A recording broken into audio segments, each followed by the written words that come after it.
계속 반복해서 또 나와요. 행정학에서. 뒤에 가서 또 다른 이론에서 또 나오고.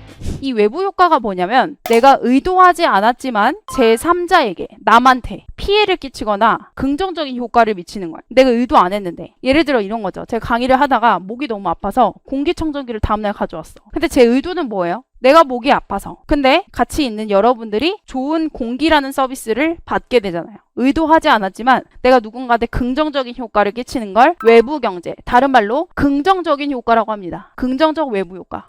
그 다음에 외부 불경제는 반대겠죠. 부정적인 효과를 주는 거예요. 예를 들어 우리 노량진 앞에 공장이 들어온대요. 근데 이 공장주 의도는 뭐예요? 그냥 돈 벌려고. 회사 그냥 설립한 거예요. 근데 이 노량 주민들이 공해도 받아야 되고 냄새도 버텨야 되고 여러 가지 안 좋은 효과들을 받게 되죠. 공장주는 의도하지 않았어요. 그것처럼 내가 의도하지 않았지만 누군가한테 부정적인 효과를 주는 걸 외부 불경제, 즉 부정적 외부 효과라고 합니다. 근데 이런 것들을 그냥 민간한테 냅두면 긍정적인 외부 효과는 어떻게 하겠어요? 제가 공기청정기를 모든 강의실에 설치할 필요가 없겠죠. 그러니까 과소 공급되는 문제가 있어요. 그 다음에 부정적 외부 효과는요. 규제도 안 해, 돈도 안 내, 벌도 안 줘. 그러면 내가 편하고자 계속 공해를 배출하겠죠. 그래서 우리 부정적 외부 효과는 과다 공급되는 특성이 있어요. 좋은 거는 조금, 나쁜 거는 많이. 왜 그러냐면 우리 행정학도 그렇고 항상 경제학도 사람을 합리적인 존재라고 전제합니다. 합리적인 존재는 이기적이에요. 내가 이해타산적이고 이기적이에요. 근데 이게 나쁜 게 아니라 우리 어쩔 수 없어요. 인간은. 그래서 우리 행정은 항상 그 전제를 가지고 있습니다. 그러면 이제 민간한테 맡기면 안 되겠죠. 이럴 때는 규제를 해주거나 아니면 직접 뭐 공급을 하거나 아니면 뭐 어떻게 뭐 보조금을 줘서 더 생산하도록 만들어야겠죠. 그 다음에 우리 불완전한 경쟁이라고 하면 말 그대로 원래는 시장이 자율적인 영역이라 했어요. 근데 자유롭게 경쟁도 하고 자유롭게 뭐 자원도 잘 배분하고 해야 되는데 이 경쟁이 깨진 거예요. 불완전 경쟁이라 해요. 그거를. 누군가 한 명이 독점해요. 독과점적 지위라고 합니다.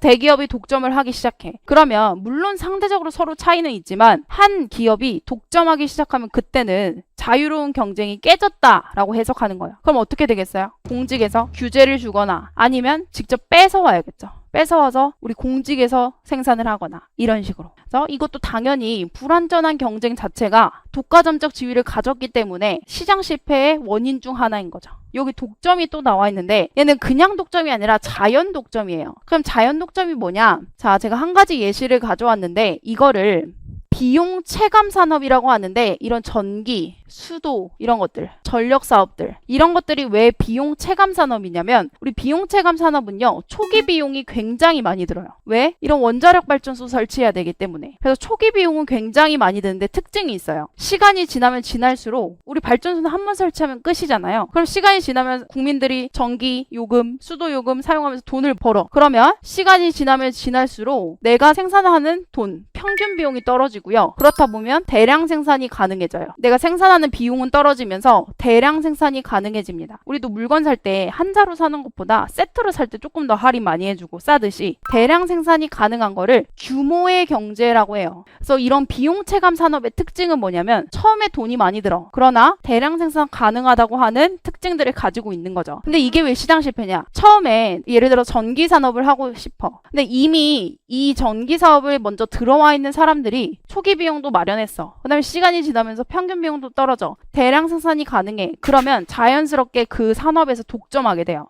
그럼 누군가 내가 전기 산업을 하고 싶어서 끼고 싶어도 이미 A 회사가 독점하고 있어요. 얘네들이 이제 돈이 계속 안 들어가니까. 그래서 이거를 자연스럽게 독점하게 된다 해서 비용 체감 산업이 가장 대표적입니다. 자연 독점. 이것도 시장 실패 원인 중 하나겠죠. 근데 잘 보면 다 자유로운 경쟁이 깨졌을 때예요. 그 다음에 우리 정보의 비대칭성이 또 하나의 원인 중 하나인데 말 그대로 내가 가지고 있는 정보랑 상대방의 정보량의 차이가 대칭을 이루지 못한다. 이 얘기가 서로 다르다는 거예요. 가지고 있는 정보가. 대칭을 이루지 않는다. 우리 공급자가 있고 소비자가 있을 거예요. 물건을 파는 사람, 물건을 사는 사람이 있을 거예요. 가장 사실 대표적인 게 중고차 시장이거든요. 내가 중고차를 사러 갔어. 우리 소비자 입장에서는 중고차에 대한 정확한 정보가 없어요.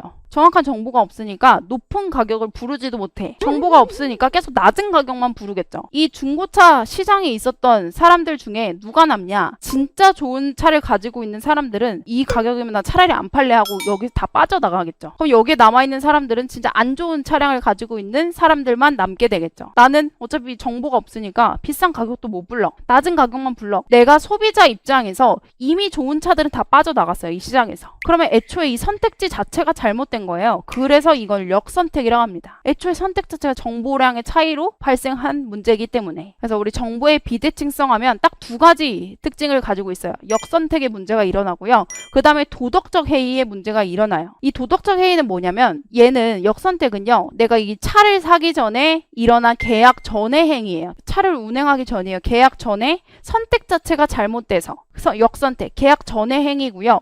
도덕적 행위는 뭐냐? 계약 후예요. 예를 들어 세무사 제가 예시를 많이 드는데 대리인이 누구냐? 세무사예요. 이 주인이 누구냐? 나라고 해봐. 나의 월급을 관리해줄 세무사를 좀 뽑고 싶어요. 그러면 내 월급을 대신 관리해줄 대리인을 제가 뽑겠죠. 근데 처음에 많은 대리인 중에 일단 선택했어. 누군지 모르겠지만 잘한다고 해서 선택을 하니까 이미 계약 후에 이 세무사가요. 나의 관리 감독을 받지 않고 있기 때문에 일을 대충 하는 거야. 이미 돈은 다 줬어. 대리인의 권력을 남용해서요. 일도 게으르게 하고 태도도 나태해져. 이거를 도덕적 해이라고 합니다. 이 세무사들의 행동이 나태해져요. 이미 계약이 끝났으니까. 선택을 받았으니까. 이거를 계약 후의 행위라고 해서 도덕적 해이라고 합니다. 그래서 우리 정보의 비대칭성은 딱 대리인의 문제가 생겨요. 대리인한테 맡겼을 때 생기는 문제를 대리인 문제라고 합니다. 근데 대리인 문제를 크게 두 가지로 나뉘어요.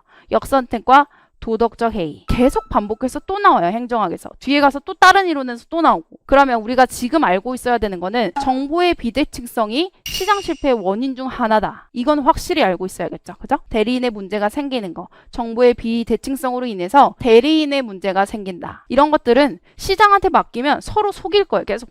정보 숨기고 광고하는 사람들은 마케팅 한다고 또 좋은 정보, 가짜 정보만 내세우고 그럴 때는 정보가 규제를 하거나 뺏어오거나 이런 식으로 하는 거죠.